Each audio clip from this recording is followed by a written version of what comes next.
Welcome everybody to Hashtag Exposure Conspiracy Talk Radio. And I'm your host, Mad Science. Today, we hitting that topic about the Mandela effect.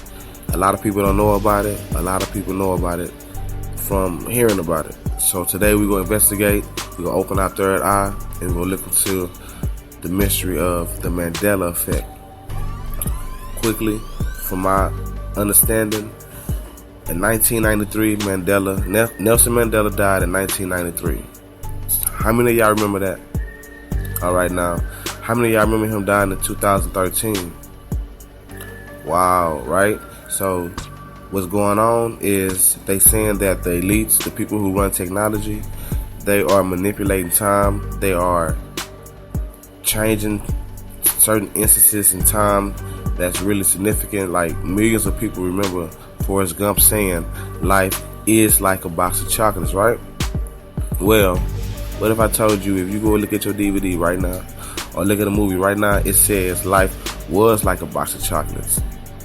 Seems kind of insignificant, but when you come to the fact that they changing Bible verses and a list of other things, I got some evidence and some proof right here on Hashtag Exposure Conspiracy Talk. Going to that first clip by Jacob Israel. Y'all make sure y'all go to his YouTube page and subscribe. Shout out to Jacob. Y'all make sure y'all hit the bell so y'all can get his notifications. He drop a video every week on different topics. Mandela is one of his specialties, so y'all check this out.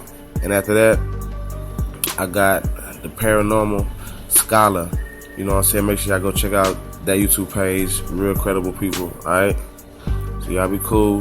New Nation Radio, Mandela Effect, Hashtag Exposure. Y'all check this out.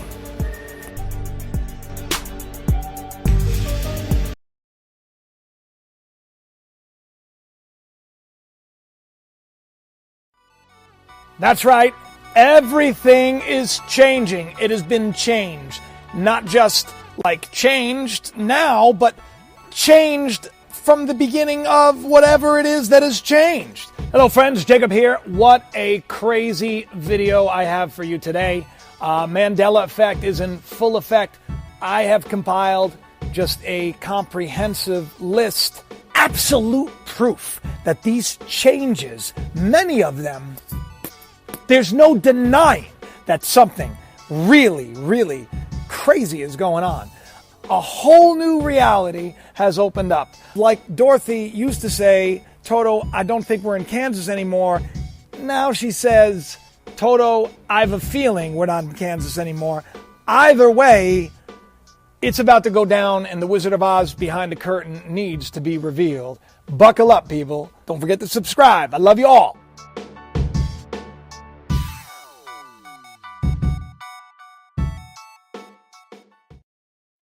Annual Academy Awards, David Letterman. You know, someone once said that acting is the enchanted wand that turns words into magic. I'm talking about words like, I could have been a contender. Here's looking at you, kid. Life is like a box of chocolates. Life is like a box of chocolates. My mom always said life was like a box of chocolates. Life is like a box of chocolates. All shining examples of how a few simple words become cinematic legend. It's another blockbuster year for Hollywood, the motion picture Interview with a Vampire. The motion picture Interview with a Vampire.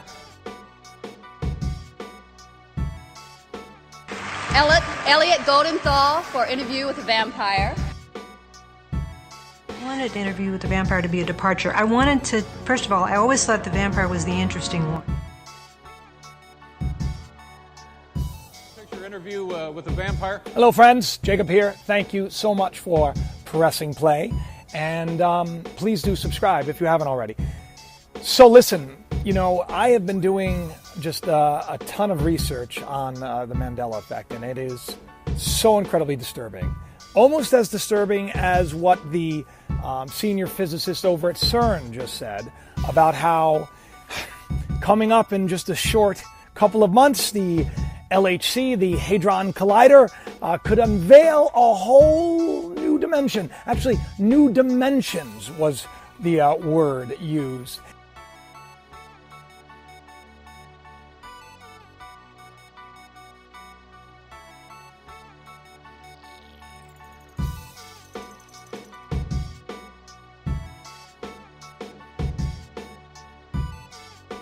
I mean, we're talking about opening up dark matter and opening up dark energy. And if you saw in the last video, there was actually a senior physicist that said, don't worry, if we open up a new dimension, it'll be only opened a little bit. So if there are any trapped fallen angels, you know, I got to worry about that. I don't know why they're talking about things like this and openly and on their website. But we all know that the Mandela effect that everyone is trying to discredit right now, and anybody who's doing videos on this and anyone who's doing any writing on this, you know that you're getting your share of people that are coming on and they're trying to discredit you and tell you what a fool you are and how you're just remembering things wrong. And you know what? Listen, I'd be lying to you if I said that I didn't think that that was a possibility. But after today's video, I got to tell you something. You may never, ever, ever look at this world again. This is really just compelling because so much has changed. And I've been scouring the web trying to find examples, and there's so many people out there, too many to credit because I've been taking stuff from all over the place, just kind of compiling a list. And all you have to do is Google Mandela effect or effects, and you'll find all of these wonderful people that are doing their part to wake people up because we've been asleep. Okay, so let's first talk about the Forrest Gump line, okay? And I'm going to get into some stuff you haven't even heard yet. But the Forrest Gump line, life is like a box of chocolates. Now, a lot of people are saying that we just remembered it wrong. Well, you know what? At the Oscars, when David Letterman was hosting, he kind of makes it clear because he was talking about writers and how they come up with these wonderful lines that go down as historic memories and that will always be a part of our lives, unless, of course, CERN opens a new reality. Take it away, David. I'm talking about words like, I could have been a contender. Here's looking at you, kid. Life is like a box of chocolates. Now, ironically, that year, too, Interview with a Vampire was up for a couple of nods, and they didn't call it Interview with the Vampire. You'd usually want to get the title right at the Oscars. Elliot Goldenthal for Interview with a Vampire. They called it Interview with a Vampire, but not just them, also Anne Rice and the people that were in it. I wanted Interview with the Vampire to be a departure. Now that's just a little something. This video is going to blow your mind. I mean, we're talking about products that you thought you knew. We're talking about logos that are ingrained with the very nature of your being, like Coca-Cola. Picture the Coca-Cola logo, okay? The little Coca with the little swooshy little slash in the middle and then cola at the end. Well, guess what? There's never been that slash except for when it was created back in the 1800s. From 1900 on, it's been a little dot up at top. Take a look at that. Tell me if that looks right.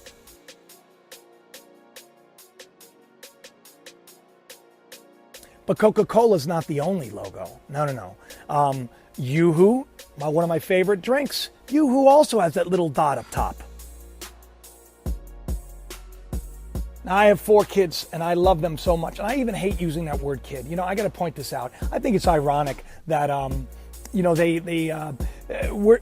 worship of Baphomet, right? I know that this is maybe a stretch, but the fact that we call our children kids, that's what little baby goats are. So why don't we start calling them children, okay? So forgive me for calling them kids. I have 4 beautiful, amazing children, and one of their treats that they like are pizza rolls. Tostino's pizza rolls. So imagine my surprise when I found out it's not Tostino's anymore, it's Totino's. Who doesn't like chocolate, right? Who doesn't like candy bars, okay? Seems to me like things that we thought were one way or another way, like Kit Kat. And there's no more dash in the middle there. I am a big coffee drinker, or I used to be, until I've tried to cut a lot of caffeine out of my diet.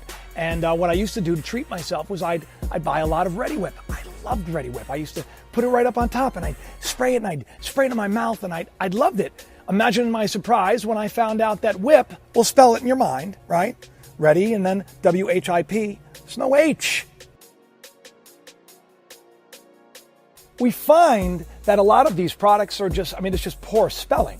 Now, My Bologna had a first name.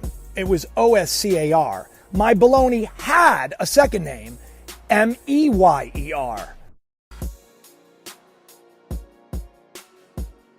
But turns out that now, in this timeline, in our reality, it's never been M-E-Y-E-R. It's M-A-Y-E-R. Oscar Mayer. I got to tell you something. There's that old joke, right, about people that are older, and sometimes that they can be a little smelly, right? And so the joke is, well, what do really old people smell like? And the answer is depends, right? Because adult diapers depends. Well, it turns out it's not depends anymore. It's always been depend. Now there's a lot of other products too. Fruit Loops. Yeah, it used to be spelled fruit, but now it's F-R-O-O-T. Band-Aid brand. I don't remember the little dash in the middle of the Band-Aid, do you? Speaking of Band-Aids, there's that great brand Curaid. Curaid, right? Curaid Band-Aids? C-U-R-A-I-D? Turns out it's never been Curaid, it's Curad. You all probably have bought paper towels in your day, and you probably bought Scott's towels. Well, next time you go to the store, make sure, because it's not called Scott's, never been called Scott's, always been called Scott towels. You remember that great OxyClean, right? Right? Because they use oxygen. If you spell oxygen, there's a Y in it, right? So it makes sense that we all remember it spelled O-X-Y, OxyClean. Not anymore. How about those days that you eat something and your belly just starts to hurt, right? And you have a little problem with your little tummy there. So you go and you grab your Imodium AD, right? Spell Imodium, I-M-M. You'd be wrong. How about those Skechers? Those awesome shoes, Skechers, right? Pronounce it Skechers. There's a T in there. There used to be a T. No more. Who doesn't love Oreo double stuffed cookies? I love Oreo double stuffed cookies, but I also like spelling double stuff with two F's. I remember it that way. There's only one F now. And that's just the beginning. I mean, not to mention, do you remember Cup of Noodles? It's no longer Cup of Noodles, it's Cup Noodles. Some say Captain Crunch. It's not Captain Crunch, it's Captain Crunch. I do want to point out something before we go into the logos that have changed, okay? Because the fact of the matter is, some of these things we could have remembered wrong. It is a possibility. But the overwhelming amount of people that are remembering all of these things completely wrong, it's mind-boggling.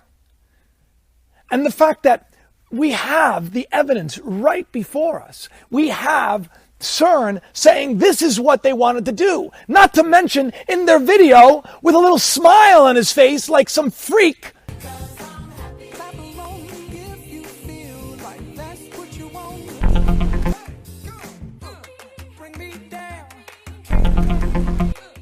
The guy's sitting there with a Mandela sign and Bond number 1.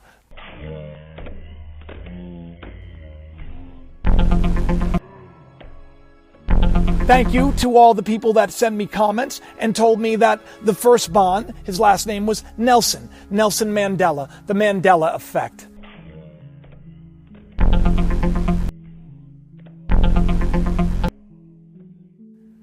This is being done right in front of us.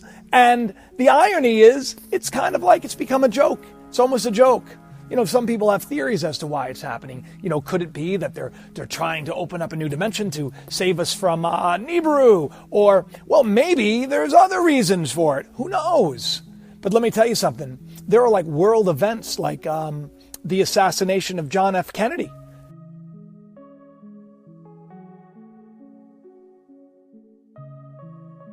People just don't remember there being 6 people in the motorcade. They remember 4. Let's talk about logos for a second, because the logos, they really freak me out. Staples. The Staples logo. I don't remember the L having a little hooky thing. The Volvo logo, all of a sudden it's like it's the male symbol. I always remember the Volvo symbol just being circular. I'm sure by now, if you know anything about the Mandela effect, you've seen the Ford logo. It looks weird. Just looks weird. And there are other things like Chevron. You know, I remember Chevron, the letters being red and the colors kind of swapped. It's like Bizarro World. Volkswagen. Look at the Volkswagen logo. There was never a little slash in between the two. I mean, right now, so many people, including myself, are just going through so many hard times. It's just, this is almost a little bit too much for some people. And a lot of people, this is very disturbing to them, but I want you to know it's going to be okay. This is all part of the plan. There is a plan. There is something that is in place. God works all things together for the good of those that love them. And just because Mr. Rogers' Neighborhood, just because the song, It's a Beautiful Day in the Neighborhood, is no longer the neighborhood, it's this neighborhood, just because Sex in the City is now Sex and the City, just because it's no longer Mirror, Mirror on the Wall, but Magic Mirror on the Wall, just because Star Wars, Darth Vader says, "No, I'm your father," just because C-3PO has a silver leg all of a sudden, and he's not always been gold from the beginning of time, he had a silver leg. Just because Curious George doesn't have a tail. Just because the Berenstain Bears is the Berenstain Bears. Just because Smokey the Bear was never Smokey the Bear, was just Smokey Bear. Daylight savings time is daylight saving time. Hitler's eye color, blue. When I was in school, we were taught what a hypocrite he was because he wanted the master race to have blonde hair and blue eyes, but yet he had dark hair and brown eyes. Then you have the celebrities, right?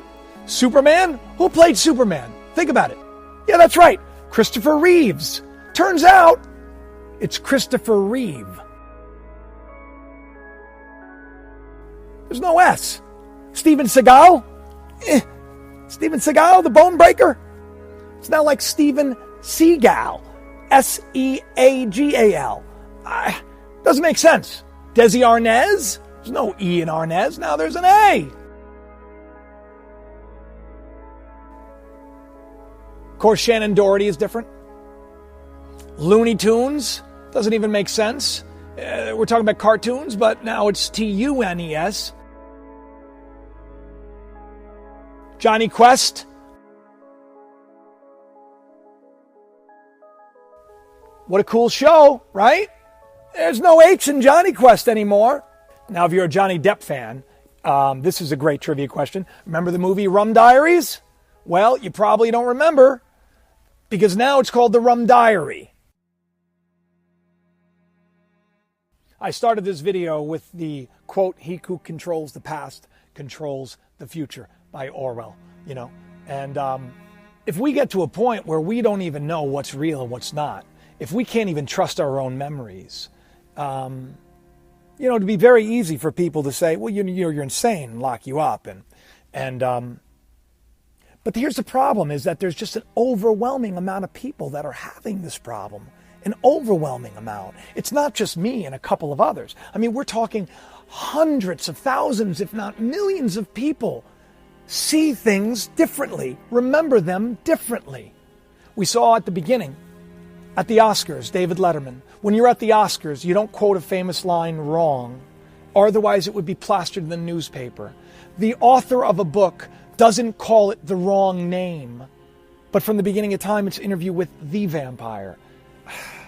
It's never been that way. Now, the scripture changes. I found a lot more, and I wanted to get into that.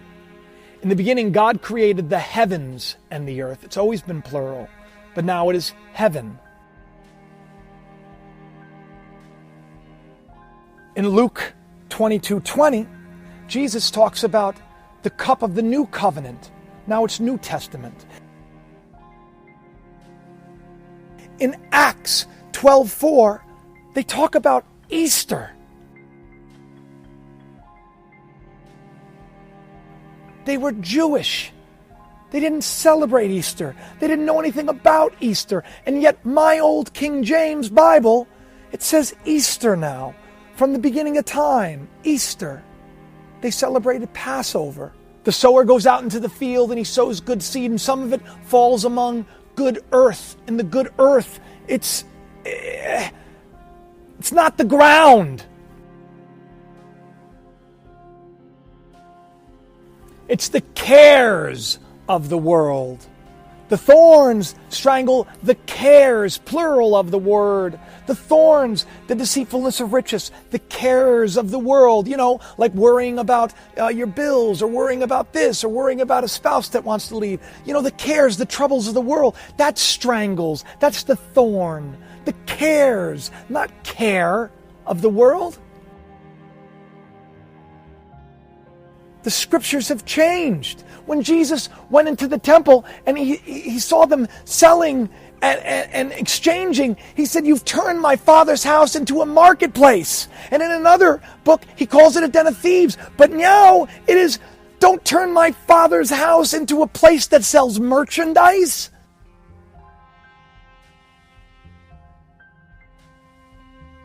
It doesn't make any sense. We're from a different timeline and we've been inserted, or a different timeline and events have been inserted. You know, that would explain why some people, they remember things differently. There are some people that I've talked to that don't see any of these the way I do.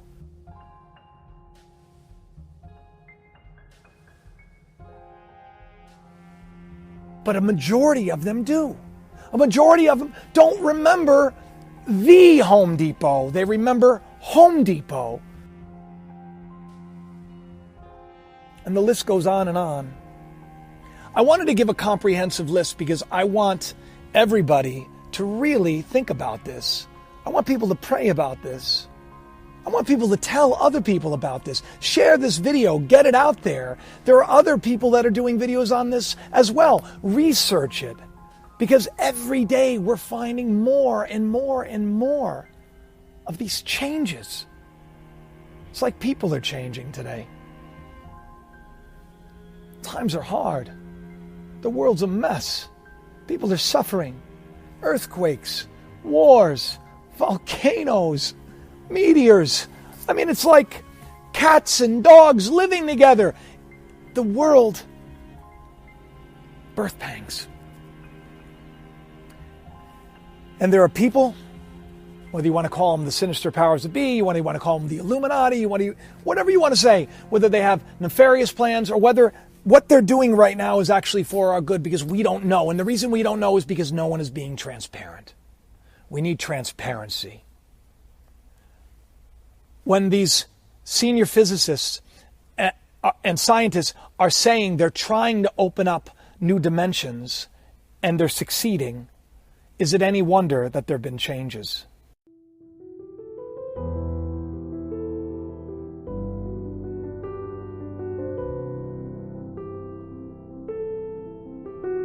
And after this video, after you've seen all of this, go back and look at them again. Is it any wonder?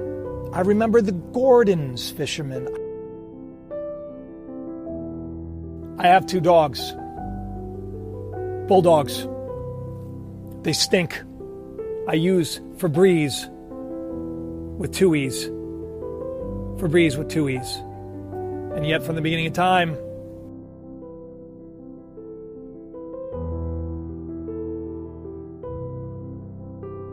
not to mention Johnny Walker. Not that I'm a drinker. I don't drink anymore. I haven't drank for years. I'm a little blown away by everything that I've found out. And I encourage you all to dig a little deeper.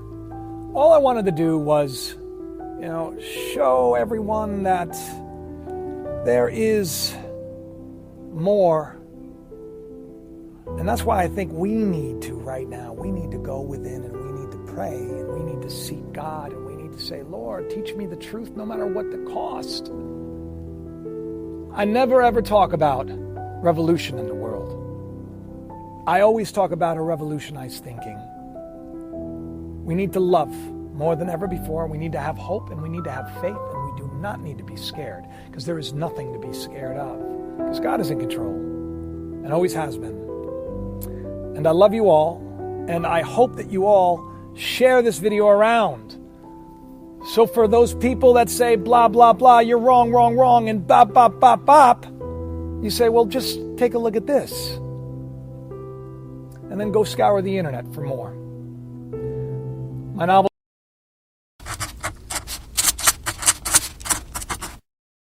The Mandela effect is emerging as the foremost paranormal phenomena of the moment. Although the internet term was coined by paranormal enthusiast Fiona Broome in 2010, the Mandela effect can be more formally defined as a form of confabulation, a psychiatric term used to describe the disturbance of memory. Many people, mostly total strangers, claim to remember the exact same events with the exact same details. However, these events never happened. At least not according to history books, newspaper archives, and, most bizarrely, most of the population. Yet many of the things which people claim to be examples of the Mandela effect simply aren't. Alleged changes to the names of food products or film titles can be attributed most simply to misremembering of spelling or grammar, especially in cases where our brain is trying to make sense of something it perceives as illogical or inherently incorrect. Or, in the worst instances, a Mandela effect may be incorrectly perceived simply because of poor research. So, in an attempt to get to the heart of this mystery, we have chosen what we believe to be 3 of the best and most detailed examples of the Mandela effect.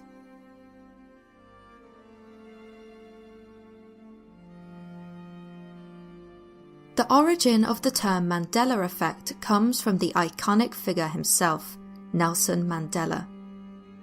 This is in reference to the large and growing community of people who are certain that the South African anti-apartheid revolutionary Nelson Mandela died whilst in prison in the 1980s, and not in 2013 as the history books would have it. These memories are reported as being incredibly vivid and laden with detail.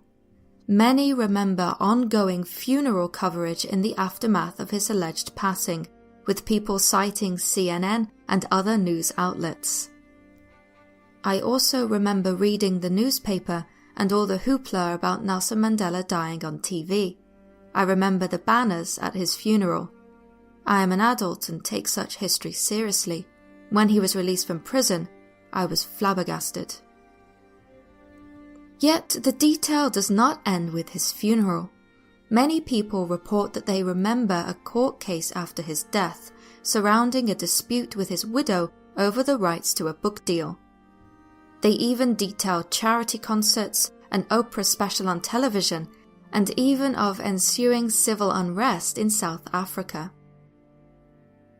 A common detail which many people claim to recall is the symbol of solidarity which celebrities created by wearing Mandela's prison number after his death. The frequency of the claims of Mandela's 1980s death can, in part, be explained away by poor education. As some people state that they were taught Nelson Mandela had died during history classes in the 1990s, it could be that they were simply misinformed by teachers. Furthermore, the possibility that news outlets incorrectly reported Mandela's death at the time should be considered. Indeed, even more recently, news is often misreported, even by larger news corporations. For example, how Fox News misreported that the UK had voted to leave the UN rather than the EU. A momentary blunder by even a local news channel could have caused profound knock-on effects for decades to come. That being said, the level of detail with which people assert they remember Mandela's death is hard to dismiss. The founder of MandelaEffect.com, Fiona Brooms, has spent several years gathering people's personal testimonies and recollections, all of which are available on her website.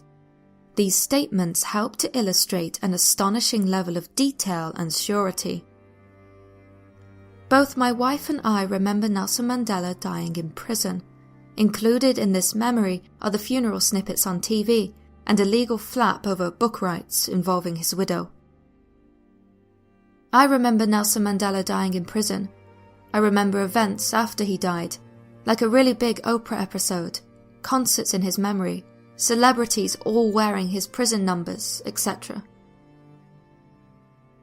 I remember Mandela's funeral being on the news in the UK in the late 80s. At the time, I was just a kid, and I didn't have a clue who Mandela was. Some people have even attempted to cite Mandela's cause of death, with one commenter stating, "I very clearly recall Mandela dying of something like dysentery in prison from the horrible living conditions present in the South African prison system in either 1984 or 1985. Another testimony gives the year as 1985, specifying that Mandela had died of tuberculosis. Bizarrely, Nelson Mandela, in reality, did contract tuberculosis in 1988 due to the dark, damp conditions of his prison cell.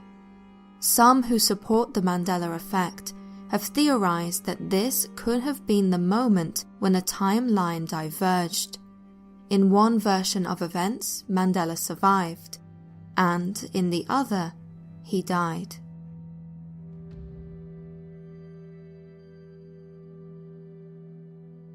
Another alleged Mandela effect are mystifying changes to biblical passages. Many Christians with intimate knowledge of the Bible have expressed bewilderment at their inexplicable misremembering of certain well-known passages. In the King James Version of the Bible, the book of Isaiah, chapter 11, verse 6, is often cited as an example. In this verse, several pairs of animals are mentioned, amongst them the leopard and the kid. However, it is the first pair which has caused much confusion, due to the claim that one of the animals mentioned has changed to another. The passage with the disputed animal reads as follows. What do you think the missing animal is? Whilst many believe that it should correctly read, "The lion shall also dwell with the lamb," in reality, the biblical passage states that it is the wolf who shall dwell with the lamb. For those who have taken the time to commit this passage to memory, the reference to a wolf instead of a lion is wholly unintelligible. Even those within ecclesiastical institutions incorrectly remember the verse. In February 2016, a Reddit user with the screen name Warsane described how they visited 3 local churches in order to question pastors about the changes to the passage. According to their post, none of the 3 pastors they spoke with recalled a wolf being in the verse.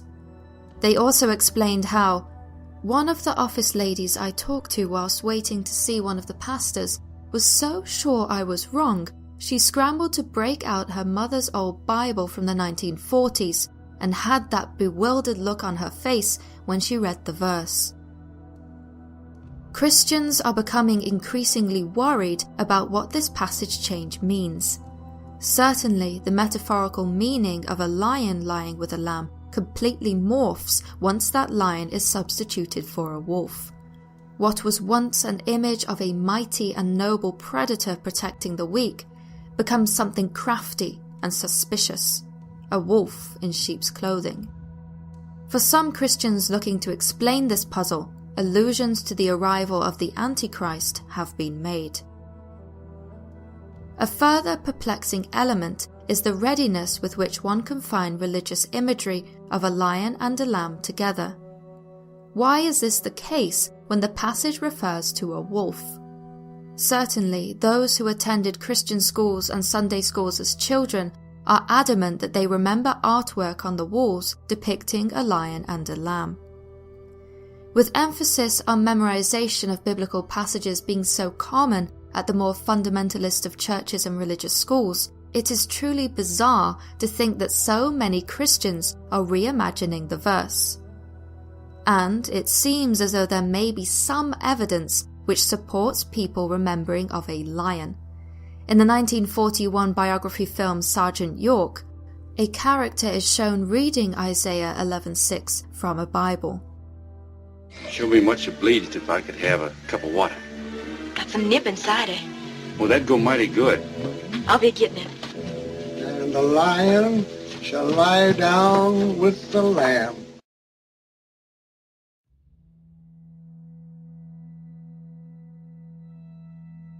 Gaining traction in recent months to become possibly the most widely believed case of the Mandela effect is the shared recollection of a children's film from the 1990s titled Shazam, in which the comedian Sinbad portrayed a genie.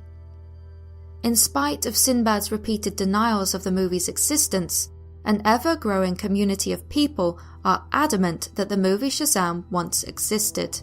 Even within the past few days, someone has come forward claiming to have played the role of a taxi driver in this mysterious film. In fact, the reality of this non-existent film is so strongly asserted that details of its plot and characters have been posted online by bewildered would-be viewers. One Reddit user, who adopts the screen name Epic Journeyman, describes how he managed a video rental store at the time of Shazam's alleged release. In his post, he stated that the film plot involved two children, an early teen boy and his younger sister, who enlist the help of a genie, played by Sinbad, in order to restore love to their single-parent father's life. What follows is a comedic tale set in a domestic environment, which makes use of the typical genie lore of the granting of 3 wishes. The final big sequence supposedly takes place at a pool party related to the father's work. Although the poster cannot recall the precise ending of the film, they are certain that it culminates in a habitual, family-friendly happy ending. Does this storyline sound familiar to you? Another astonished Reddit user has described how they and both their parents all recall watching the movie and remember it vividly. They even provide a description of Sinbad's character's appearance, recounting typical genie costume including curly-toed boots, big pants and earrings. Yet, for all of these descriptions and remembrances of Shazam, there is no record of the film's existence. Certainly, skeptics of the Mandela effect have put forward possible explanations for Shazam, the most notable being a similarly titled film from 1996, Kazam, in which the basketball player Shaquille O'Neal stars as a wannabe rapper genie who teams up with a 12-year-old boy named Max. Although the premise of the film sounds familiar, if not identical, to the alleged Shazam movie, many assert that they distinctly remember Kazam as a separate film. In addition to this, some have pointed to Sinbad's guest appearance in a 1996 episode of Nickelodeon's All That, when he starred as Sinbu, father to the series' bizarre Ishbu character. Whilst portraying the father of a foreign exchange student whose customs were rather unusual to Americans, Sinbad's costume in this sketch could explain the mistaken recollections of him appearing as a genie. Other possible mix-ups include the 1939 DC comic book superhero Captain Marvel, who was also known by the name Shazam, as well as the children's animated show Shazam, produced by Hanna-Barbera Productions in 1967. Featured in reruns on the Cartoon Network channel from 1992 to the year 2000, the episodes follow the adventures of, you've guessed it, two siblings who befriend an all-powerful, wish-granting genie called Shazam. Although alternative explanations have been put forward, the original dilemma remains. A growing multitude of people have come forward specifically claiming to remember Sinbad starring in a genie film. And it may just be that a cryptic lead to the elusive Shazam movie has been uncovered. During a 1992 episode of a popular sitcom, the character of Freddy, played by actress Cree Summer, is trying to hide the scarf which she has knitted for her boyfriend Shazza Zulu from her friends.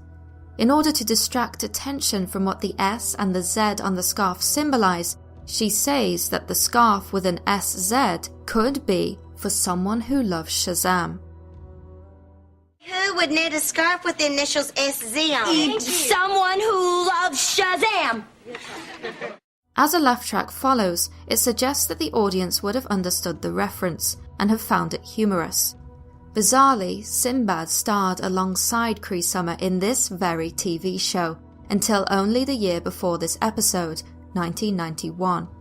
His co-stars and writers presumably would have known where Sinbad was heading in his career, suggesting that the Shazam reference could have been to Sinbad's upcoming children's film.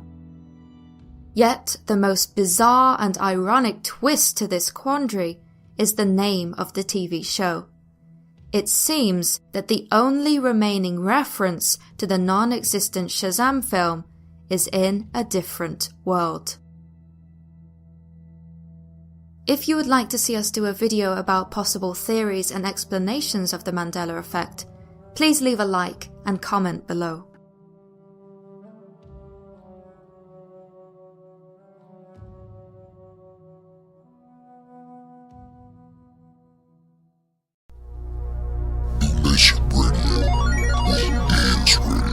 Leaving all the competition in the dust.